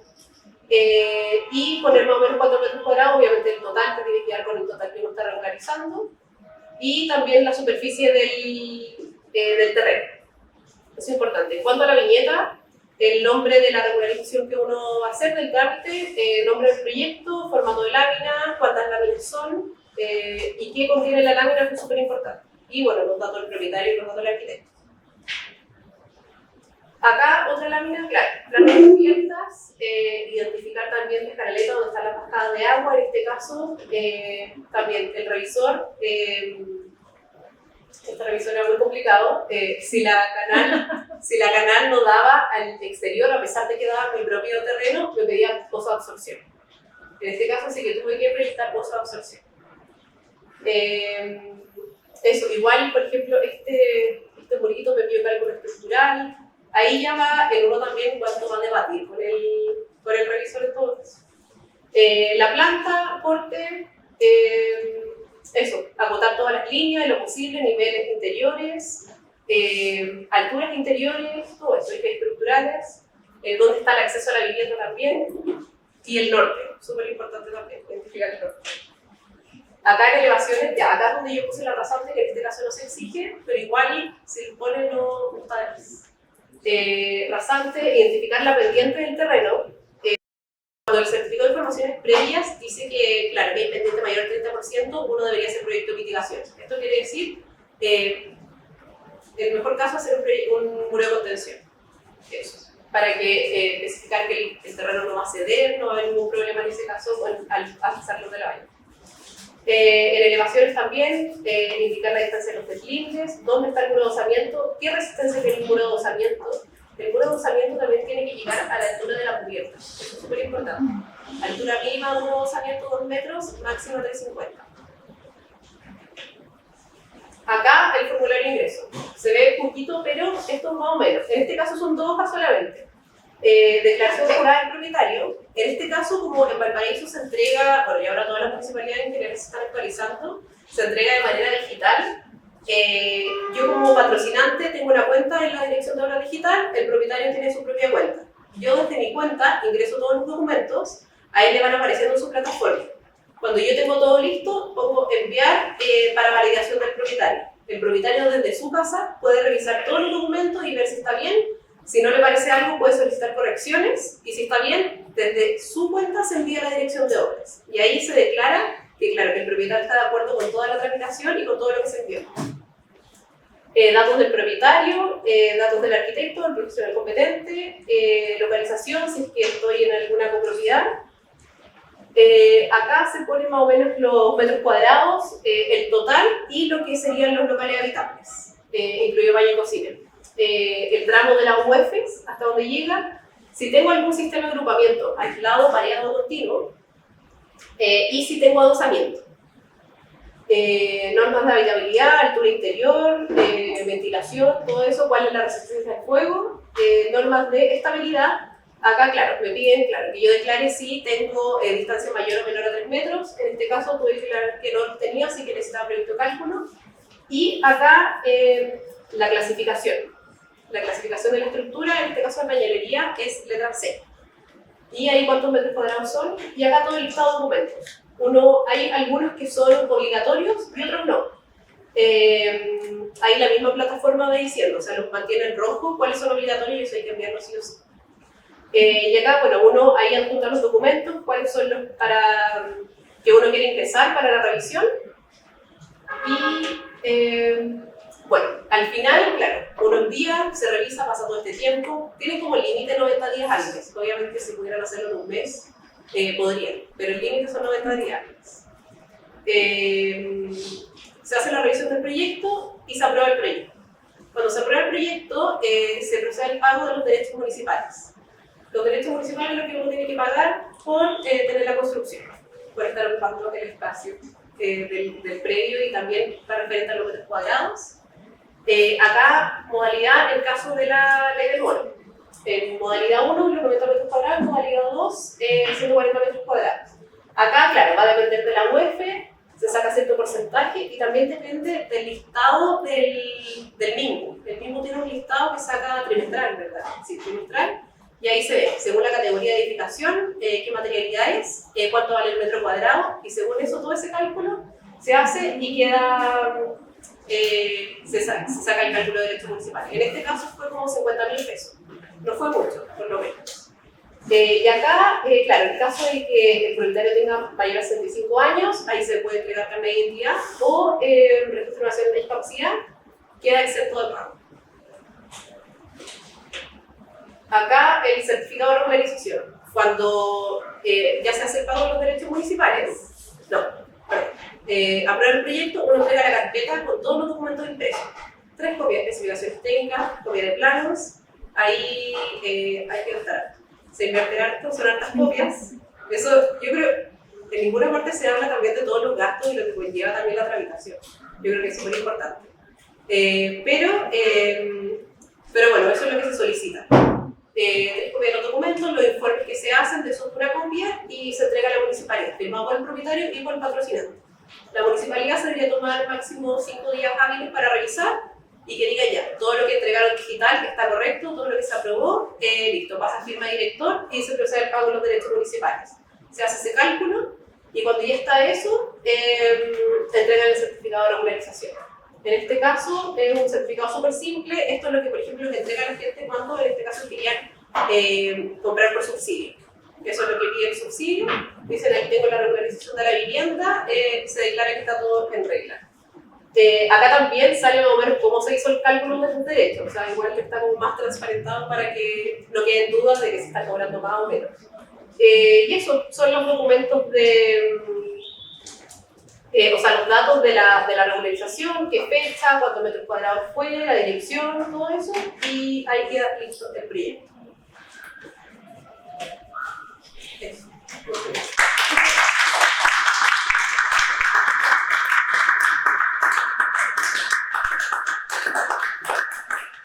Otras preguntas, consultas, comentarios. Yo igual quiero comentar algo. Yo sé que tal vez no van a tener muchas preguntas o no van a saber igual bien cómo abordar el caso porque finalmente desde la universidad se ve de distinta manera un proyecto. Uno lo ve algo también mucho más utópico, o sea, uno proyecta en base a lo que a uno le gustaría ver también en la ciudad o cosas así y uno no baja mucho la realidad. Pero yo creo que esta charla, o espero que haya estado buena, yo creo que son súper importantes porque también, o sea, a pesar de que ustedes después van a hacer el edificio de sus sueños, o la casa, o la ampliación, lo que sea, probablemente sirva para tocar alguna regularización. O sea, es importante que ya vayan entrando en este tema y sepan más o menos, tengan la noción de cuánto es lo que hay que entregar, en los tiempos que uno se demora, o sea, para que vayan viendo más o menos cuánto uno se puede demorar en hacer un expediente, en contratar las especialidades, en coordinar con el cliente también todo lo que se necesita, que esté dispuesto a que uno tenga que ir a medir, tenga que hacer todo eso. Eso es súper importante, así que es muy probable que en algún momento va a tocar la regularización tal vez de su propia casa, para que le haga una ampliación de algún familiar, hasta un proyecto chiquitito, no sé, uno siempre empieza también como con proyectos de familiares, no sé, pero ahí sí o sí siempre aplicar normas, si el familiar o la persona dice no quiero regularizar, no importa, no hagan la regularización, pero siempre acogido a la norma porque después a futuro van a haber problemas y ahí empezar a demoler, empezar a hacer cambios en la casa, ahí sí que ya es problema. Así que eso. Espero que la haya sentido bien. Agregarte para toda obra nueva, hay que hacer un expediente. Sí. Por lo tanto, para poder hacer cualquier inmueble de cualquier magnitud, tienen que elaborar un expediente. Y ahí el especialista, son ustedes los especialistas. No es la propietaria o propietario, tío Renato, no es el propietario no sabe cómo hacerlo, son ustedes los expertos y las expertas. Y es muy importante que ustedes también logren transmitir a ese cliente que ustedes saben hacer la tramitación, porque si no, más tiempo y más tiempo y más tiempo va a tardar la obra. O sea, si ustedes van a hacer o una ampliación o una casa, lo que sea, entonces todo luego lo que vayan a trabajar, tienen que saber. O sea, no es tan importante saber también cómo elaborar un expediente, cómo buscar la información que hay que entregar, saber entender esos documentos, cuáles son las exigencias, la importancia de que podamos mantenerse actualizada y actualizado. Ley que sale publicada o modificación de ley que salga publicado está válida y es responsabilidad de cada una y cada uno de nosotros que estemos informados, siempre que podamos cumplir. Entonces es fundamental, si no, nada se lleva a cabo sin los permisos. Uno dice, no importa, lo hacemos sin autorización. No, pues no partamos de eso, hay que hacer los proyectos sabiendo que tienen que ser legales, con los permisos que correspondan. Entonces se entendió bien. Primero se pide el permiso de obra, según las categorías que vimos que explicó Elisa, y luego la recepción final, si comprobó el municipio que la obra se hizo en acorde con el permiso otorgado. ¿Sí? Ya, Renato, ahora sí. No sé si me pregunto muy solita, pero ¿cuánto gana el arquitecto por este tipo de trabajo? Ya, ¿cuánto gana el arquitecto por este tipo de trabajo? Bueno, ahí compartimos un poquito los tipos de trabajo y los valores. Más o menos lo que nosotros, por lo que trabajamos en el SAT, Servicio de Asistencia Técnica. Como dijimos antes, o sea, nosotros trabajamos con valores más bajos de lo que se maneja en el mercado. Ahí en el mercado también, igual me he encontrado con valores descabellados, pero en general, por fuera uno cobra tal vez como por metro cuadrado, ahí fijado, no sé, en general se cobra un UF, 0.35 UF, 0.4, ahí como empezando. Nosotros en el servicio de asistencia tenemos valores fijos por tramitación. Una ley del mono, aprox ahora está a 450.000 pesos. Ahora, no es que te va a llegar la plata al tiro, esto es por partes, obviamente, y en este caso y por fuera también, siempre darle seguridad al cliente también que tú no te vas a escapar ni nada, o sea, no que vaya a terminar el trabajo. Nosotros dividimos también el presupuesto en 3 partes, primero cuando se acepta el trabajo, luego cuando se entrega la carpeta a la municipalidad y luego cuando se aprueba el proyecto. En esos 3 tramos nosotros trabajamos, que también como para aplicarlo en la vida diaria también está bueno, o sea, no, es un buen manejo, así que eso, el presupuesto se divide en 3. Para una regularización. Claro, es una regularización en este caso. Lo dividimos en 3.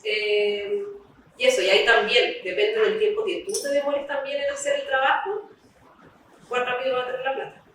Eso también es importante. Y que también, claro, mientras más informado estés, mientras más apliques bien la norma y estés como súper seguro de lo que vas a hacer, mejor, porque también, claro, por ejemplo en este caso de ley del mono no te da la opción de subsanar la observación.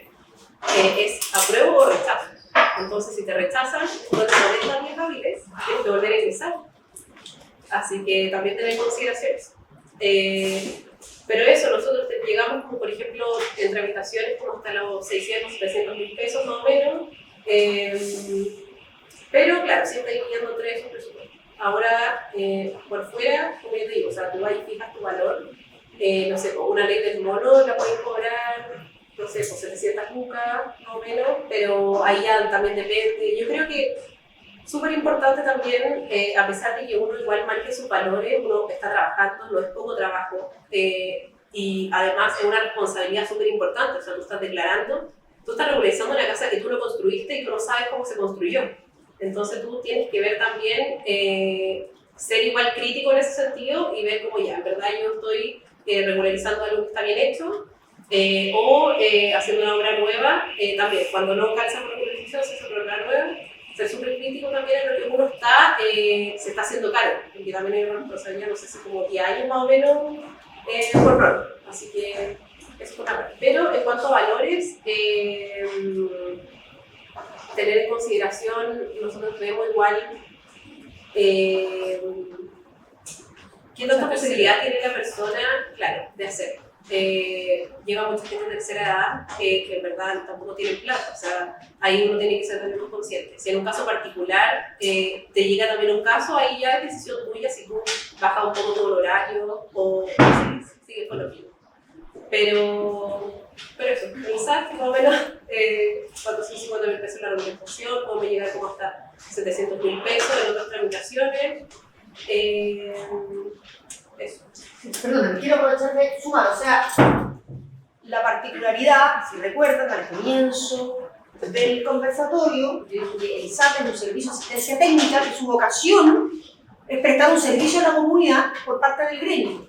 Entonces, estas arquitectas que están acá tiene una cierta vocación social de querer atender a personas de escasos recursos, personas que en realidad no tienen tanto recursos para pagar un arquitecto o arquitecta, y están dispuestas a trabajar con menos dinero.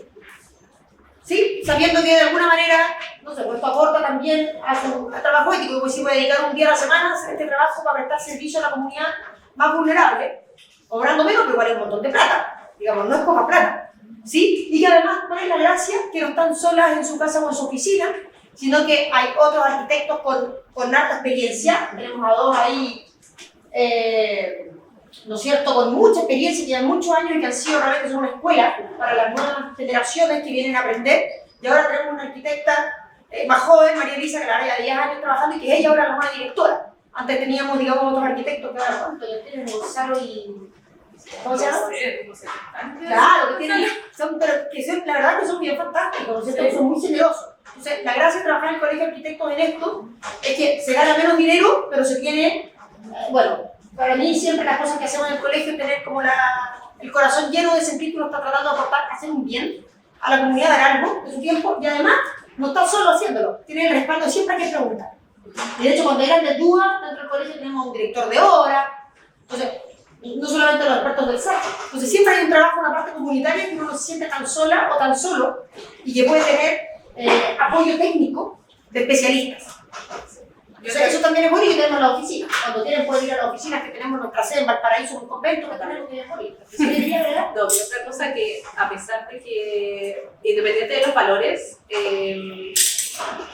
en el trabajo, en estos tipos de trabajo también, ya sea el diseño o la organización o todo lo que tiene que ver con la arquitectura, también, o sea, si tú, te importa mucho también como cuánto vas a ganar o cuánto vas a ver o si vas a tener un sueldo al mes, depende mucho también de cómo tú te muevas para generar esos ingresos. O sea, si tú vas a trabajar como independiente, bueno, en cualquier caso, obviamente hay que moverse, hay que ser también lo más certero posible en todos los proyectos, todo eso, pero claro, o sea, si tú decís como, pucha, voy a hacer una regularización al mes y por eso voy a estar, no, nunca tanto.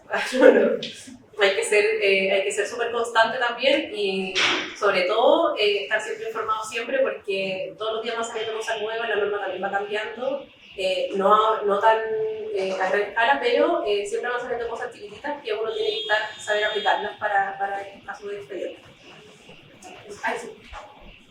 Yo quería agregar otra cosa respecto a la ética profesional. Hay muchas universidades, hay muchos arquitectos que salen al campo laboral y el boca a boca es súper importante. Hay muchos arquitectos que tal vez por falta de ética profesional dejan los casos y los expedientes tirados, no los terminan. Hay algunos que, claro, la Paula comentaba que lo más lógico es que tú cobres de acuerdo al avance del proyecto. Hay otros modos de operar en que hay profesionales que cobran todo al principio y después desaparecen. Entonces, hay que tener un poco de conciencia en la ética profesional que tú estás llevando a cabo y cómo te van a ver también, porque ¿qué pasa? Después te van a tener que mover de ciudad o para otro lado, porque la gente ya va a saber, no, sabes que él cobra y después desaparece. Entonces, quedas mal tú profesionalmente, la dirección de obras también ya se va a enterar de que tu modo de operar no es el correcto. Entonces, eso también es súper relevante. Y también, como les dije al principio, el Servicio de Asistencia Técnica del Colegio de Arquitectos es una muy buen inicio si es que quisieran comenzar por ahí cuando ustedes se titulen. Todos los profesionales que trabajamos ahí son todos titulados, tienen que tener patente profesional, ¿ya? Se podría hacer un sistema de práctica tal vez como un medio de aprendizaje, pero todos los arquitectos que llevan a cabo proyectos y que tramitan directamente la dirección de obra tienen que tener patente, ¿ya? Si no, no es válido. En ese sentido, ustedes están en cuarto año, les quedan 2 años más. Los dejamos invitados a esta experiencia. Como les decía, no van a aprender todo en la universidad, van a ir haciéndolo en la práctica del desarrollo del proyecto. Toda esta información no se la van a aprender de memoria, solamente la utilización de ella les va a permitir tener un manejo y un conocimiento de qué hacer primero y qué hacer después. Entonces, Cuando ustedes quieran, no habría ningún problema en que se puedan interiorizar un poco en el servicio de asistencia técnica. Además, insisto también que si trabajan en oficina, en inmobiliaria, en lo que sea, y les va a tocar hacer la tramitación. También es bueno ir teniendo experiencia. Bueno, decir, bueno, tengo esta experiencia y sé cómo se hace una experiencia. ¿Ya? Ahora, lo que vemos nosotros en el curso de la universidad, evidentemente no tenemos el tiempo para que hagan expedientes. Se dieron cuenta de lo que hay que hacer, además, realmente pedir los certificados que corresponden a los otros servicios. ¿Sí? A la empresa sanitaria, al servicio, ¿sí? Lo que estuvimos viendo. Lo importante es que entiendan la complejidad, entiendan el espíritu, sepan que hay que dónde buscar, se movía la información, está muy, la verdad que en internet se permite tener plataformas con mucha información, y que entiendan la importancia. ¿No? Aquí yo creo que hoy día estoy contento de estar viendo las condiciones de entrega, siempre las fallo, claro, de los profesores maniáticos que piden hasta dice hasta cómo se tiene que llamar el archivo. ¿Ya? Aquí se entiende, porque cuando ustedes trabajan en equipo tienen que presentar el orden, la organización, la nomenclatura, los índices, son realmente importantes porque el tiempo es plata para ustedes y para el cliente y la clienta.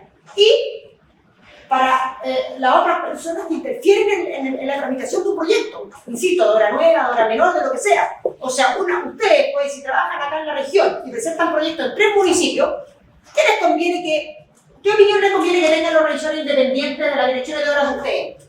¡Excelente! Digo, Carolina, fantástico, sus expedientes son siempre impecables.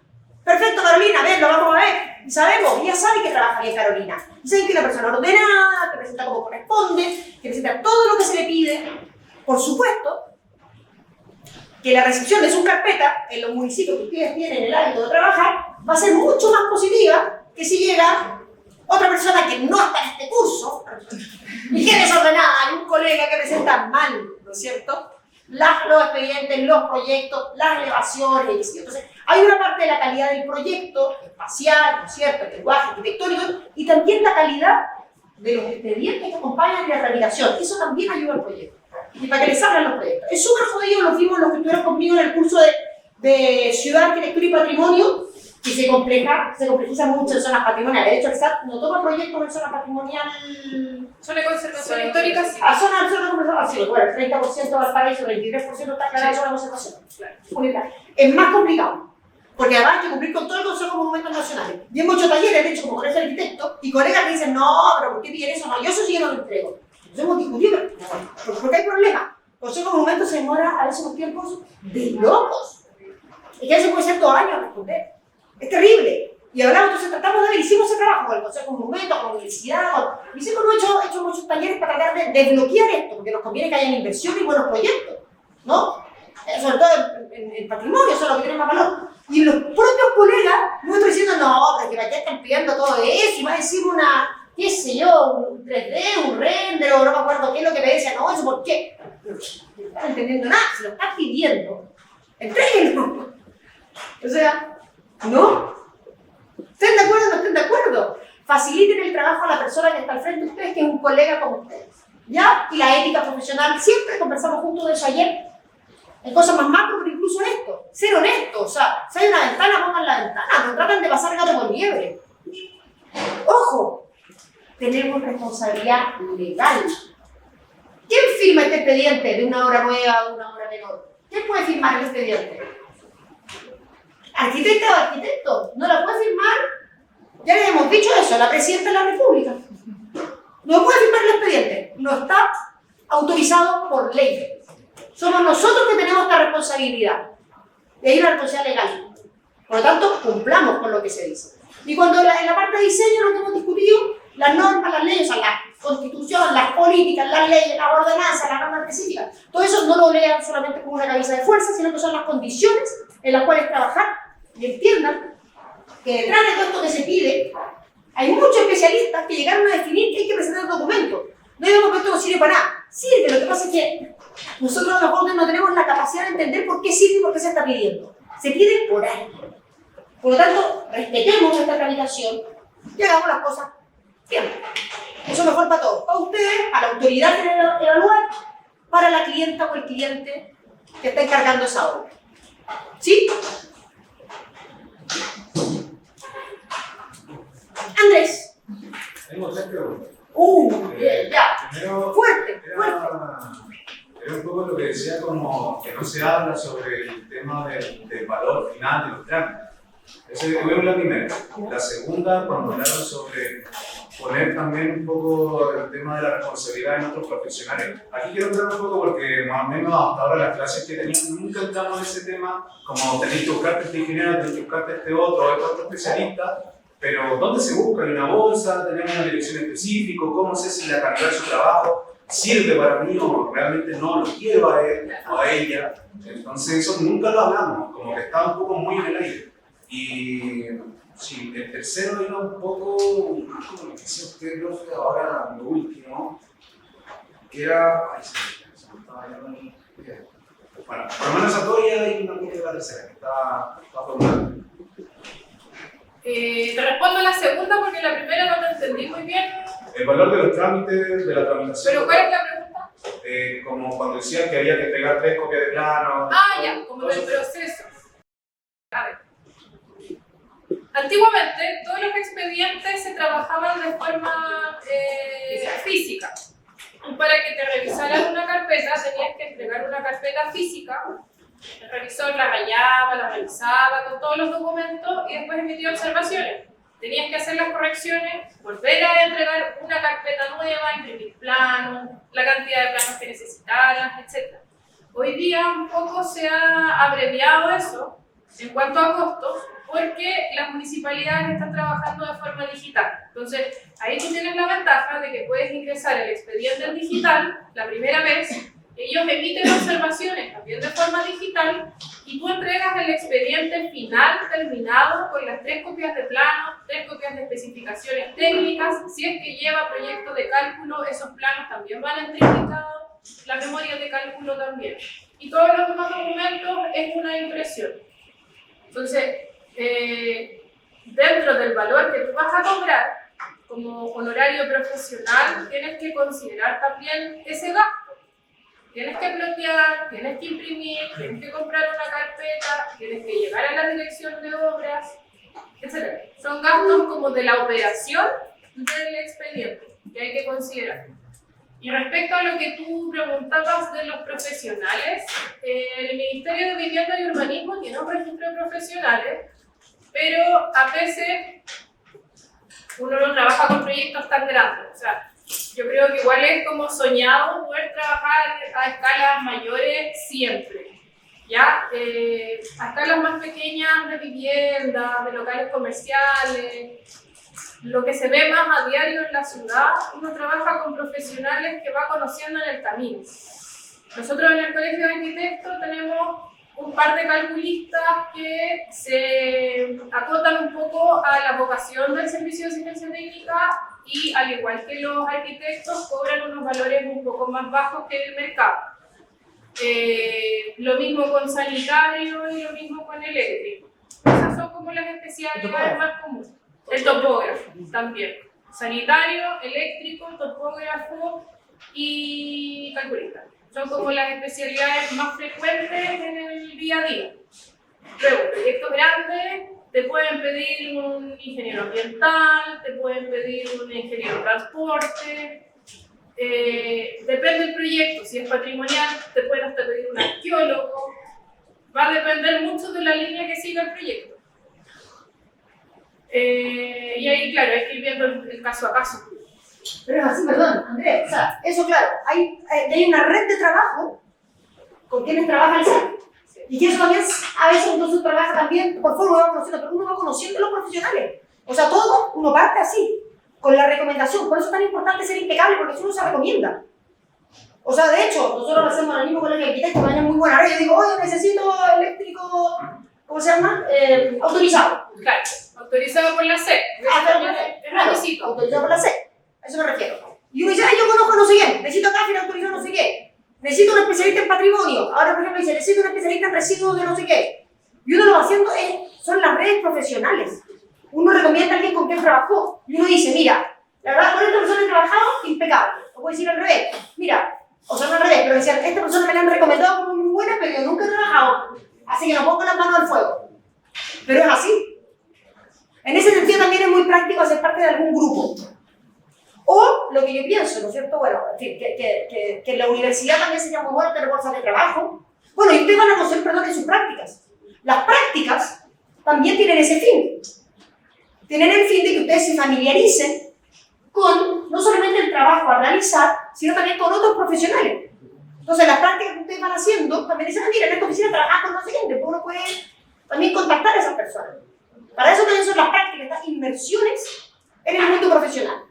Y también las charlas que hacemos varios profesores aquí en la escuela, también responden a esa, en su agenda profesional.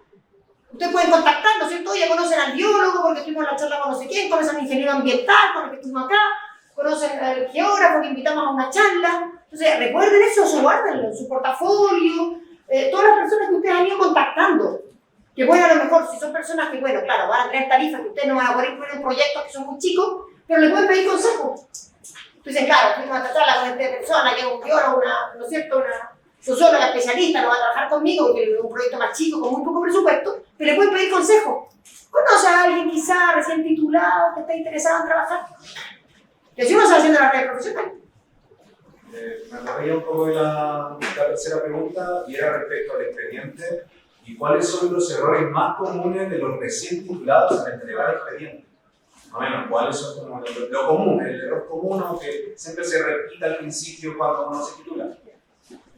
Mira, antes de responderte eso, voy a complementar un poco lo que dijo la Claudia recién en cuanto a las especialidades. Es muy importante que ustedes tengan claro que ustedes son los autores del proyecto. Van a trabajar con el eléctrico, con el ingeniero, etc. Pero es el proyecto que ustedes crearon. Por lo tanto, ustedes le van a enviar el proyecto y lo van a derivar a los especialistas. Si es que ustedes no tienen claro lo que quieren hacer, el especialista tampoco lo va a hacer bien y el proyecto tampoco va a estar bien ejecutado. ¿Ya? Eso es súper importante. Y respecto a la pregunta de los errores más comunes, yo creo que lo primero es el enfoque de qué trámite hacer. Muchas veces no se ven bien como todos los antecedentes que tiene el proyecto y quizás ingresa como obra nueva algo que tenía las características para hacer una regularización de edificación antigua, que se acoge a normas pasadas, por lo tanto es más permisivo. O a una ley del mono, como el caso que mostraba la Paula, que de 90 metros cuadrados no requiere bastantes. Entonces, es un poco el ingenio del arquitecto en ver cuál es el camino a seguir. Yo creo que eso es como lo principal. Hay muchos proyectos que no se terminan porque desde un principio están mal planteados. Bueno. No sé si se te ocurre otra cosa a ti. La revisión de documentos, fundamental. Revisión de lo que decían nombres, direcciones, hasta el número de la casa, todo eso es súper importante.